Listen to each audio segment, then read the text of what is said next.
Hola, en esta ocasión vamos a ver lo que son las reflexiones o reflection en inglés en C#, donde básicamente las reflection o reflexiones son un proceso donde obtenemos metadata de los tipos de datos en tiempo de ejecución. El namespace system.reflection contiene todas las clases requeridas para la reflection o las reflexiones de los diferentes componentes que tiene un lenguaje o una clase, como lo son por ejemplo la clase type, la clase member info, la clase constructor info, que como su nombre lo indica nos puede brindar información sobre un constructor, sobre un método, sobre un miembro, sobre un campo, por ejemplo el property info, el type info, event info, assembly y muchos más. Vamos a comenzar viendo lo que es la clase type, la cual representa declaraciones de tipo para tipos de clase, tipos de interfaces, tipos de enumeraciones, matrices, valor, etcétera, y hereda de lo que es la clase que se encuentra en el namespace system.reflection.memberinfo, que esta sería la clase.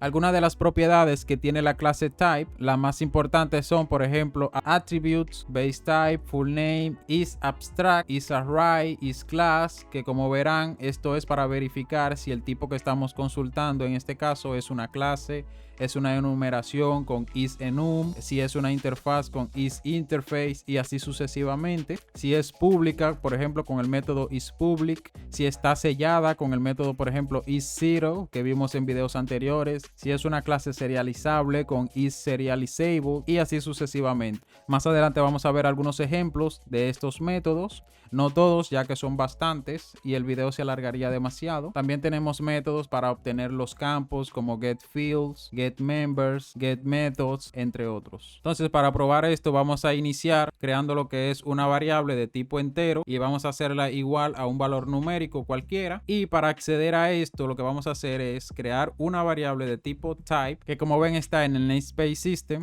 y la llamamos de tipo, por ejemplo, y le ponemos como nombre a la variable type. Y acá hicimos igual a, que es la variable entera que tenemos aquí arriba, y le llamamos a su método .getType, que como ven me devuelve lo que es el type de la instancia actual, que sería un entero. Entonces, si mostramos esto por consola, vamos a ver qué tiene la variable type, ya que se llamará su método toString. Si ejecutamos .NET Run, vamos a ver que es una instancia de int32. Esta sería la clase que representa este entero. Y ya teniendo lo que es esta instancia de esta clase type, podemos acceder a lo que ya le había mencionado, por ejemplo el assembly o assembly. Si ejecutamos, vemos acá información sobre esta clase. Podemos preguntar también, por ejemplo, sobre el full name, donde nos va a devolver el nombre completo de la clase que representa este tipo, que en este caso es lo que se muestra por defecto en el método toString de la clase type. También podemos preguntarle si es una clase con el método que se llama isClass. Si ejecutamos, vemos acá que nos dice que no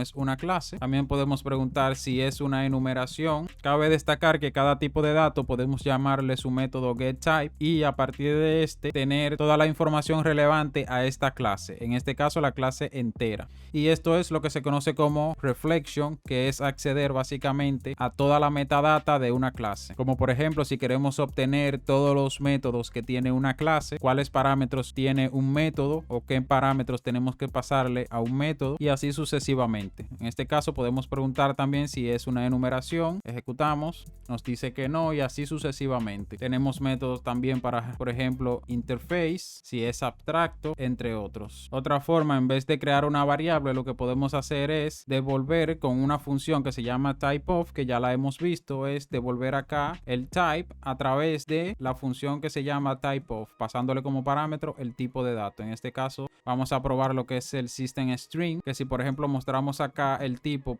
.isClass, vamos a ver si es una clase, ya que en este caso lo es, y acá nos devolverá lo que es verdadero, como vemos acá, ya que la clase system.string, valga la redundancia, es una clase. Entonces vamos a imaginar que queremos acceder o listar todos los constructores que tiene esta clase. Para ello lo que hacemos es recibir como argumento un array de constructores que se llama constructor info, como vemos acá, que este sí se encuentra en el namespace system.reflection. Es un array, lo vamos a guardar en la variable c.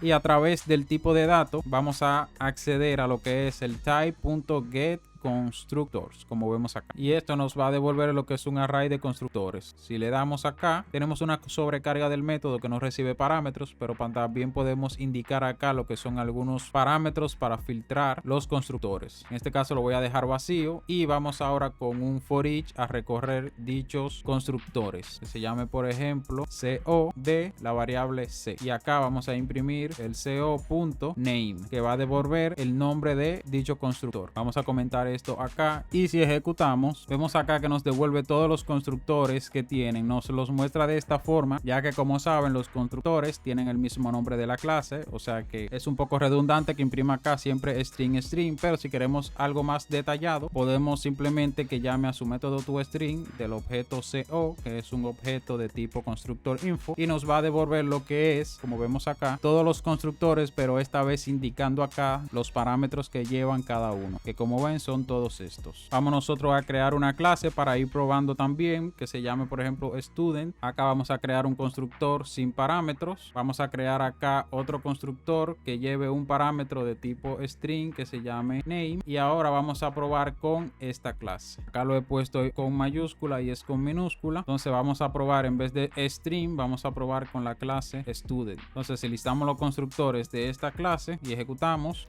aquí vemos que tenemos dos constructores, uno vacío y uno que recibe un string, como lo hemos hecho acá. Vamos ahora a imprimir lo que son por ejemplo los métodos de una clase. Vamos a crear acá un array de method info, que en este caso son la información de los métodos de una clase, que es de tipo array, y lo hacemos igual a por ejemplo methods. Vamos a llamar la variable methods, aquí vamos a llamarla constructors para que tenga un poquito más de sentido. Lo hacemos igual al type.get methods, como ven el que tiene la S. Si queremos obtener un método en específico, ya conociendo su nombre, podemos llamar a este método que no tiene la S, lo cual nos va a devolver un solo objeto de tipo method info. Pero si queremos todos, llamamos a este método que tiene la S. Entonces como parámetro no le pasamos nada para que nos liste todo, y acá vamos a mostrar ítem todos los métodos. Acá vamos a imprimirlo para que se muestre con su método su string y nos muestre toda la información posible, pero en este caso si lo ejecutamos no nos mostrará nada, ya que esta clase no tiene ningún método, pero vamos a ejecutar para ver si nos muestra los métodos de la clase padre, que sería object, y como ven nos muestra dichos métodos que pertenecen incluso a la clase object, que es la clase padre, como el método getType, que es el que básicamente siempre utilizamos para obtener una referencia a la clase type de dicho objeto, el método toString y el método equals y el método getHashCode, que pertenecen a la clase object. Pero si creamos uno nosotros, por ejemplo, que se llame public void myMethod, que recibe como parámetro un entero, por ejemplo, si ejecutamos ahora vamos a ver si nos lista este método. Y como ven acá tenemos lo que es el método void, que se llama myMethod y recibe como parámetro un entero de 32 bits. Y como ven aparece el listado al inicio y no al final, ya que muestra primero todos los atributos de esta clase y luego los atributos de la clase padre. Vamos ahora a probar con lo que son los campos, donde colocamos acá por ejemplo field info, un array también que se llame por ejemplo fields, lo hacemos igual a type.getFields. Como ven tenemos tres sobrecargas donde podemos filtrar con lo que es esta clase que se llama binding flags, donde podemos indicar si queremos solamente los públicos o los estáticos o lo que no son públicos y así sucesivamente. En este caso lo dejo vacío para que me liste todo, y acá en vez de los métodos vamos a mostrar lo que son los campos.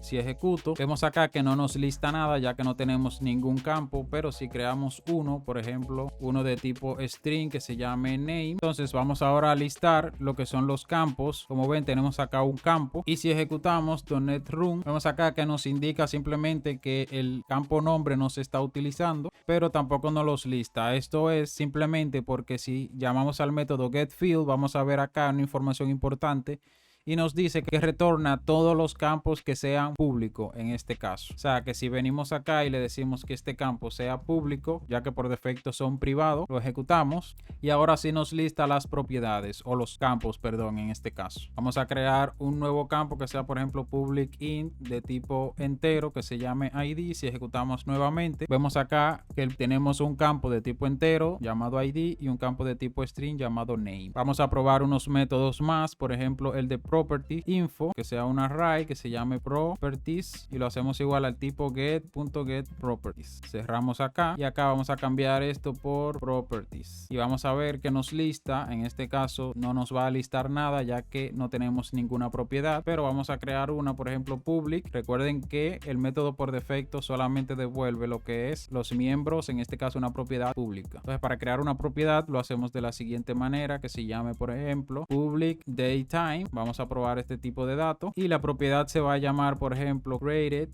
at, con su propiedad get y set, y de esta manera declaramos lo que es una propiedad en la clase student. Esto es un campo y esto sería una propiedad ya que tiene sus métodos get y set. Si ejecutamos, vemos acá que nos lista lo que es la propiedad. Si hacemos esta clase, por ejemplo, privada, o simplemente lo quitamos el modificador, como vemos, si ejecutamos no veremos nada ya que no nos lista lo que no son públicos, las propiedades que no son públicas. Y bien, el video lo vamos a dejar hasta aquí ahora, pero deben tener pendiente que acá tenemos muchísimos métodos más que podemos utilizar. Ya dependerá de la necesidad de cada quien, como por ejemplo los enum name, los eventos, los campos que ya los vimos, los miembros y así sucesivamente. Como ven, tenemos muchísimos métodos con lo cual jugar con lo que es la estructura de una clase. Y bien, esto ha sido todo por ahora. Recuerda suscribirte si no lo has hecho, dale me gusta si te ha gustado el video, activa la campanita para estar al tanto de más contenido y nos vemos en un próximo video.